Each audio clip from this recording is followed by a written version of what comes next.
Natural. I think as you get older, less is more. That's my theory on life anyhow. So that's just quickly, I'm just doing a very quick demo. Then we will go underneath and we will grab the little makeup applicators. Oh, my little fat thing. Oh, there we go. I was pressing the wrong silly button. Okay, here we go. On the cheeks like so. Highlight the cheeks. Eyeshadow. Bit of eyeshadow on. There we go. Other eye.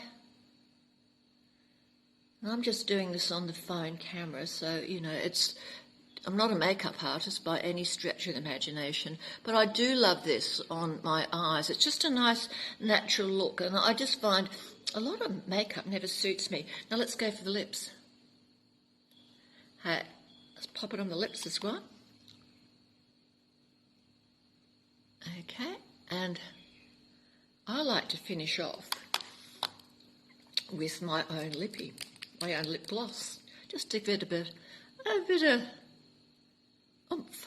Now, the good news is you can use, hold on, I can see the sweat already on my top lip. That's Bali Life. So what do you think? It's a nice natural look, isn't it? I just dyed my hair last night, so I feel a bit like Billy Idol today, but I love dyeing my own hair, and I do it about every 6 weeks. But great product.